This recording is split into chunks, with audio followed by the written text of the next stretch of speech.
This is the QTV Nightly News, which is also on Q Radio 103.3 FM. And I am Loliam Kamara. Thank you for joining us. Here are the headlines.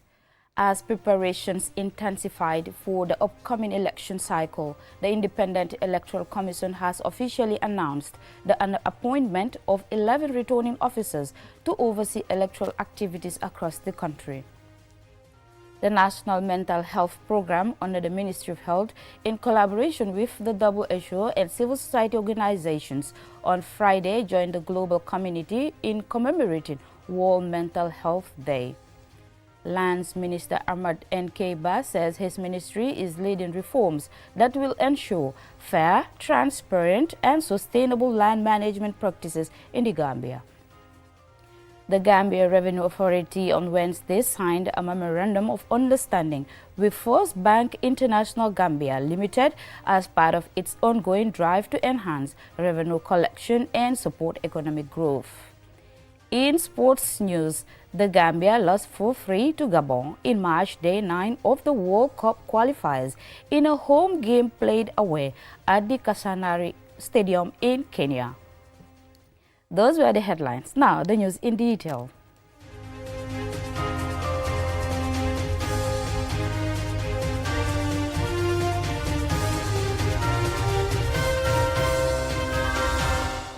Thank you for joining us. As preparations intensified for the upcoming election cycle, the Independent Electoral Commission, the IEC, has officially announced the appointment of 11 returning officers to oversee electoral activities across the country, an increase of 3 from the previous presidential election. Julden Jai has the rest of the details. The appointment of the returning officers is a significant step towards ensuring transparency, accountability and efficiency in the administration of the forthcoming polls.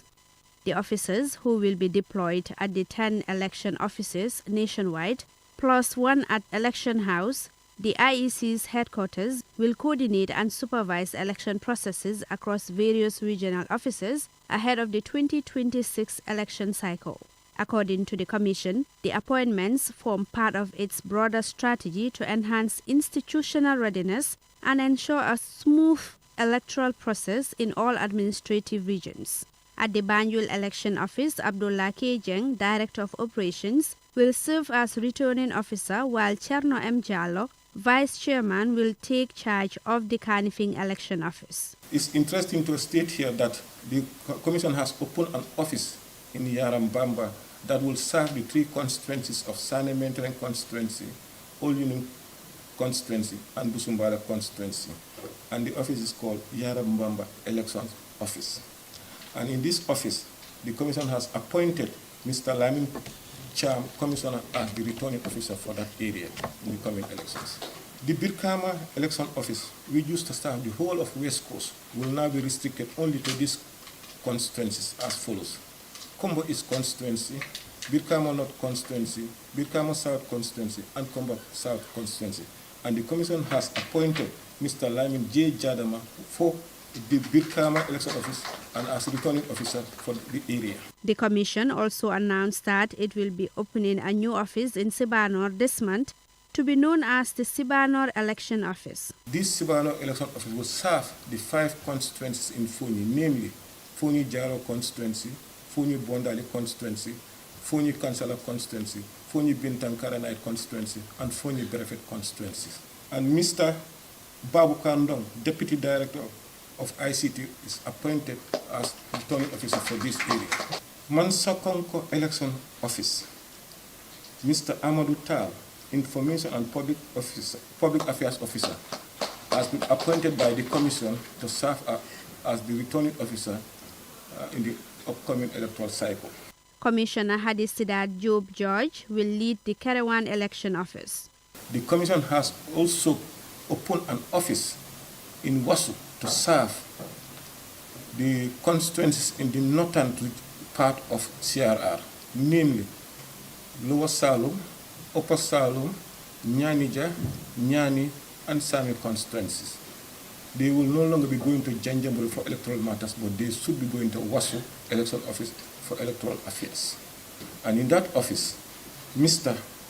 Robert Anthony Seka, commission member, has been appointed to be the returning officer for that area. Janjambure, which used to serve the whole of the CRR, now will be restricted to only the constituencies in the CRR South, namely Nyamina Dankunku, Nyamina West, Nyamina East, Lower Flodo, and Upper Flodo. And Mr. Suleiman Juf, the Director of Administration, has been appointed to be the returning officer. Esa Balde, Deputy Director of Operations, has been appointed to serve at the Basse Election Office, overseeing the entire Upper River region. At the national level, Joseph Colley, Chairman of the Independent Electoral Commission, is the designated returning officer for the presidential election, underscoring the Commission's central coordination role. For QTV News, I am Julden Yai. The National Mental Health Program under the Ministry of Health, in collaboration with the World Health Organization, WHO, and civil society organizations, on Friday joined the global community in commemorating World Mental Health Day. Aisatubari reports. The annual global event serves as a platform to advocate for increased understanding, awareness, and support for mental health, and to encourage action that promotes the well-being of all individuals. Mental health includes our emotional, psychological, and social well-being, influencing how we think, feel, and act. It helps us handle stress, relate to others, and make choices. As part of this year's commemoration, the event began with a march past from Makati Square to Arch 22 in Banjul. This year's theme, Access to Mental Health Services in Catastrophes and Emergencies, highlights the urgent need to address the mental health and psychosocial needs of people affected by humanitarian crisis. Dr. Ifenyi Odunweze, emergency team lead at the World Health Organization in the Gambia, provided a brief overview of World Mental Health Day and highlighted this year's theme. World Mental Health Day 2025, we joined the global community to shine a spotlight on mental health as a cornerstone of human resilience, dignity, and well-being. This year's theme, Access to Service, Mental Health in Catastrophe and Emergencies, reminds us of the urgent responsibility to safeguard mental health before, during, and after crisis. Honorable Momodi Lamin Bah, National Assembly member for Banjul North, has announced that the Ministry of Health will soon introduce a new mental health bill before the National Assembly. Dr. Mamadou T. Nyasi is the Director of Health Services at the Ministry of Health of the Gambia. The Ministry of Health affirms that access to mental health care, especially in time of catastrophe, is not a privilege. It is a human right. It is a matter of dignity, equity, and justice. It is essential to build a health system that responds to the full spectrum of human needs. Tuga Oba, the Turkish ambassador to the Gambia, emphasized on the need to create awareness and address mental health issues. Mental health is a cornerstone of overall well-being of a human, and we have to take care utmost of it in our societies. Reducing stigma in society and giving adequate training are important elements that we need to work on. Aji Jacob Nyai, a mental health survivor, has this to say about mental health. But many people think mental health only affects those they see talking to themselves on the streets. But then it affects the bright ones like me, the working mothers, the students, the people smiling every day while breaking inside. Students from the School of Nursing performed a short skit illustrating various mental health conditions, including depression, anxiety, bipolar disorder, delusions, and schizophrenia. As the world marks Mental Health Day 2025, stakeholders reaffirmed their commitment to building a society where everyone, especially those in crisis, can access quality mental health care, dignity, and hope. Aisa Tubari, QTV News. Lands Minister Ahmed N.K. Bah says his ministry is leading reforms that will ensure fair, transparent and sustainable land management practices as the government intensifies efforts to promote equal access to land ownership for all Gambians. LUCC has more. Addressing the media on Wednesday, Minister Hamad Nkeba revealed that the National Land Policy, which was validated by stakeholders in June and presented, has been finalized and adopted by the Cabinet. The initiative is funded by the West Africa Coastal Areas Management Program WACA. Minister Ba said a strategic implementation plan for the policy has already been plotted and a consultant has been engaged to review all existing land-related laws for possible amendments to enable effective policy implementation. If your land is being given to non-Gambians, that means they own your land, they own your country. Now the policy has come to address that. And we've also seen people fencing big lands all over, because they have muscles and power. This policy is saying, if you fence land, you don't develop it, you will be heavily taxed by the state. Failure, persistent failure, will be taken over by the state. Re-entered. Clear. And now the policy will also amend what is development. Putting a fence is currently development, but with the new amendment, it will never be development. So I think we are on course. We are on course to get things done. It is becoming common to hear stories of people being scammed over land deals. According to the Lands Minister, an estate agency bill has also been developed and is currently under review. This bill seeks to regulate real estate agencies, many of which have been accused of engaging in unscrupulous land deals. He warned Gambians to always exercise due diligence when purchasing land to avoid falling victim to fraud. And when you are buying land, be sure you are not buying a car. Make sure due diligence is done. Make sure you find out whether that person selling that land, it belongs to him or not. You don't buy land as if you are buying a car. It's not the same. And that's the mistake most Gambians are doing. You must make due diligence before you spend your money. I have now seen that since we started stopping non-Gambians owning huge lands, I've seen them do now one other thing. They're using Gambians as their counterpart, joint venture. So we must avoid being used. That would not stop me from blocking it. Because I know that 99% of those Gambians don't have the money to buy. The minister also revealed that the NGO bill is already at the Ministry of Justice for cabinet approval before submission to the National Assembly for enactment. He announced the suspension of the alcalos of Batakunko and Tangi, who were previously warned over land-related conduct. We'll move on to make sure that all those found wanting, whether they are local authorities or whether they are in government, will be dealt with. No sacred cow will exist anymore. In land management, land usage, we must stand up to defend our country. This is what we want to make sure that every citizen have a right to make sure this resources belongs to all of us. On housing, Minister Ba said the government's affordable housing program remains on course, promising an update soon on the progress made. He called for greater transparency in all land-related matters. Reporting for QTV News, I am Aliou Cissé. We'll now go for a commercial break. When we return, we have national, international, and sports news stories. Do stay tuned.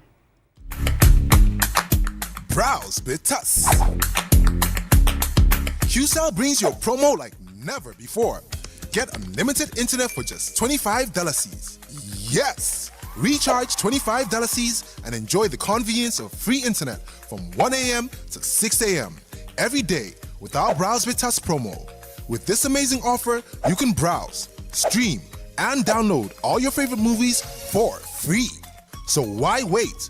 Recharge $25 today and enjoy free internet only with QCell between 1 a.m. to 6 a.m. For more information, call customer care on 111. QCell, Senior Bus, we innovate, others follow. Terms and conditions apply.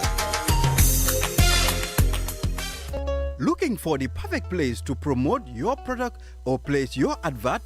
Look no further than QTV. We are the premier destination for businesses looking to connect with Gambian audiences and beyond. At QTV, we offer a variety of advertising solutions to suit your needs and budget.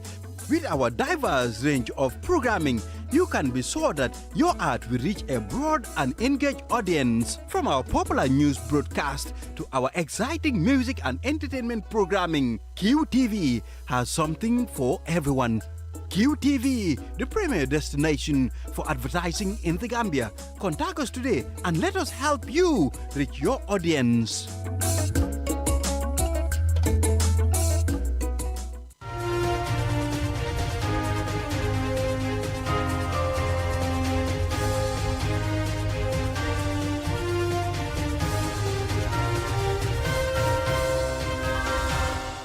Welcome back, and this is QTV News. As part of its ongoing drive to enhance revenue collection and support economic growth, the Gambia Revenue Authority on Wednesday signed a memorandum of understanding with First Bank International Gambia Limited. As we hear in this report by Ansumane Esonyase, the move is aimed at facilitating easy tax payments. Speaking at the event, GRA Commissioner General Yankuba Dabo emphasized that the collaboration will also enhance transparency. He notes that the integration of automated and real-time reporting systems will also help minimize errors and increase accountability in revenue collection. Additionally, he expressed confidence in First Bank International, stressing that the partnership will ensure the government and public institutions have the necessary resources to deliver essential services, invest in infrastructure, and promote sustainable development. We want to satisfy the customers that are there. And besides, instead of cash being handled in a bulky form, a customer withdrawing money from your bank and then come to GRA to pay, that's even risky. So to avoid waste of time, the risk that is involved, customers taking big amount of money coming to pay it into our branches. If this MOU is signed, it's a matter of now giving instruction. The customers will give you instruction. We want to pay 5 million to GRA. You have their account. Once there is sufficient fund, it's just to credit GRA's account. Within, not even outside, within. And because you know a specific date will be given to you when you transfer those monies to our account at Central Bank. Addressing these developments, Esa Jallo, the Deputy Commissioner General, described the GRA's initiative to partner with commercial banks as timely and necessary, adding that the MOU will make it easier for taxpayers to access GRA services. He also urged the bank to ensure that taxpayers receive quality service and support throughout the process. And while highlighting the challenges previously faced in collecting and depositing revenues, he notes that this partnership will help overcome those obstacles and improve operational efficiency. We are confident that we are dealing with a credible partner. I know you will go the extra mile, even beyond the MOU, just to make sure that the customers of your banks, the taxpayers of the Gambia Revenue Authority, they feel well served and they feel that the service quality and experience that they get, both at the level of the bank and at the level of the GRA, has been greatly enhanced. Speaking earlier, First Bank Executive Director Alassana Jabi and its CEO Benga Ajibola reaffirmed their commitment to facilitating taxpayer access to GRA services through secure digital payment solutions. While emphasizing the bank's global track record, they emphasized that the MOU represents more than just revenue collection, but a broader opportunity for the bank to contribute meaningfully to national development. And then by replicating here, that will also be further enhanced, help us further enhance revenue collection, and then we will definitely begin to see First Bank in a lot of locations in the Gambia. We have many digital platforms that we use to collect taxes for all our customers. So we will introduce some of the digital platforms to the one that you have given us so that we can do what is called integrations, and we make it more seamless. Wednesday's signing ceremony with First Bank International marks the completion of the Gambia Revenue Authority's partnership agreements with commercial banks for revenue collection. And with this memorandum of understandings in place between the GRA and participating banks, it is expected that taxpayers will benefit from seamless access to services via secure digital platforms. Ansumane Esonyase for QTV News. Coming up next is international news.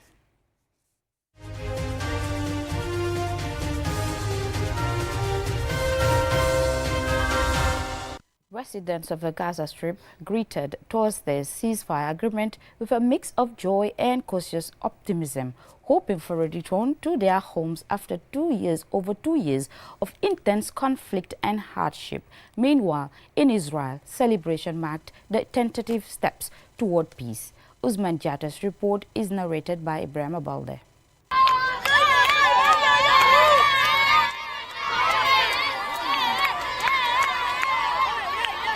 On Thursday, Israel and Palestinian group Hamas reached a historic ceasefire deal, offering the first glimpse of an end to the brutal two-year conflict that has claimed the lives of over 67,000 Palestinians, injured nearly 170,000 and reduced the Gaza Strip to rubble. The agreement, part of a U.S.-backed peace plan, came after intense negotiations in Egypt's Sharm el-Sheikh, mediated by Egypt, Qatar, Turkey and the United States. The first phase of the plan includes the withdrawal of Israel forces from Gaza, the initiation of prisoner exchange, and the delivery of humanitarian aid. The deal is seen as a significant step towards long-term peace, though challenges remain. In Gaza, the news of the ceasefire sparked spontaneous celebrations.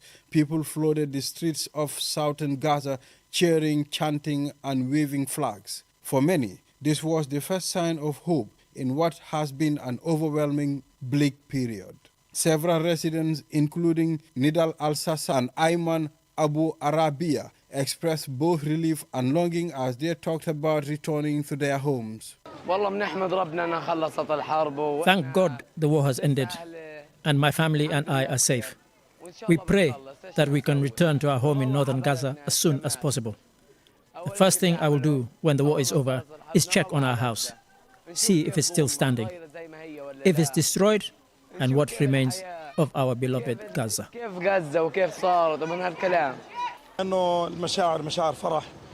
We've lost everything, our lands, our homes, and our businesses.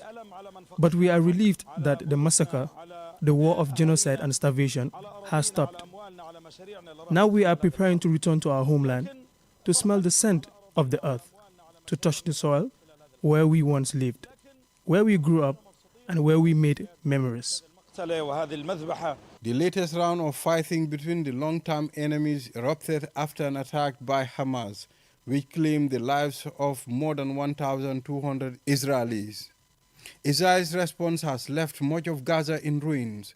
According to UN estimates, about 80% of Gaza's infrastructure has been destroyed, and nearly 2 million people have been displaced, in addition to the staggering human toll. In Israel, news of the ceasefire has been met with celebrations across the country, with some waving national flags and others gathering in solidarity, hopeful that the ceasefire could pave the way for a lasting peace. Despite the complexities of the situation, both sides are now looking forward to a future where peace might prevail.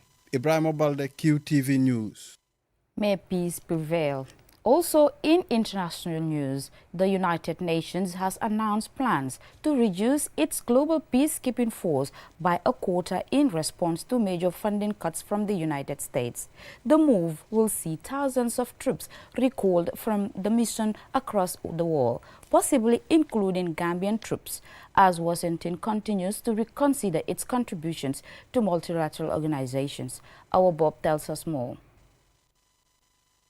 The United Nations is set to withdraw between 13,000 to 14,000 military and police personnel from peacekeeping missions worldwide in the upcoming months, following a 25% funding shortfall, largely caused by cuts from the United States, its largest donor. A senior UN official confirmed that the peacekeeping budget will also be reduced by around 15% this year. Missions in the Democratic Republic of Congo, South Sudan, the Central African Republic, Lebanon, Cyprus, and Kosovo are expected to be among the hardest hit. The decision follows high-level consultations between UN Secretary General Antonio Guterres and major donor nations, including the newly appointed U.S. Ambassador of the UN, Mike Waltz. The cuts reflect Washington's America First policy aimed at limiting U.S. involvement in global institutions it views as inefficient. Ambassador Waltz, who, at the time of his nomination as the USA's ambassador, the UN, was the National Security Advisor, defending the reductions, saying the United States intends to get the UN back to basics of promoting and enforcing peace while eliminating unnecessary programs. Over the past decade, UN peacekeeping grew significantly, peaking at 130,000 personnel in 2014. Currently, about 52,000 personnel serve across 11 missions in Africa, Asia, Europe, and the Middle East. The UN plans to contribute $680 million to 9 peacekeeping operations, down from $1 billion last year. China, by contrast, has pledged to meet its full contribution, with both countries together funding half of the UN's peacekeeping budget.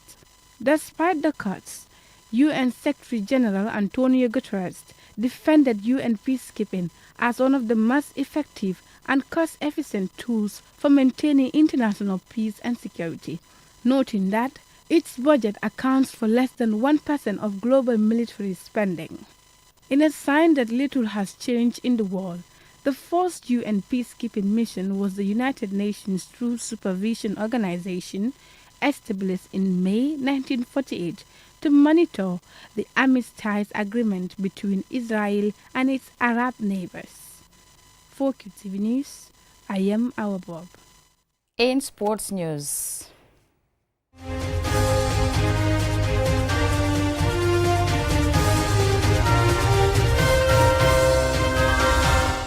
The Gambia lost 4-3 to Gabon in match day 9 of the World Cup qualifiers in a home game played away at the Kasarani Stadium in Kenya.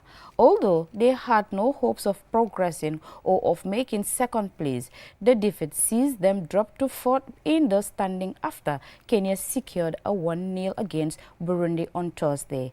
Our sports reporter Mamadou Gajaga was monitoring and he now reports.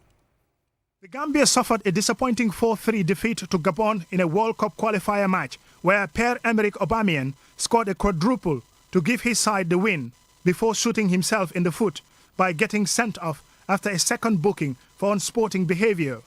Gabon took the lead in the 28th minute through Aubameyang. Yankuba Minte equalized 3 minutes later. A fun field day for the Gabon striker, who was again left unmarked for the second time as he poked in their second goal to go ahead just before half-time. Adama Sidibe scored a superb goal, rounding off the defense before whipping in a beautiful shot into the net to make it 2-2 going into the break.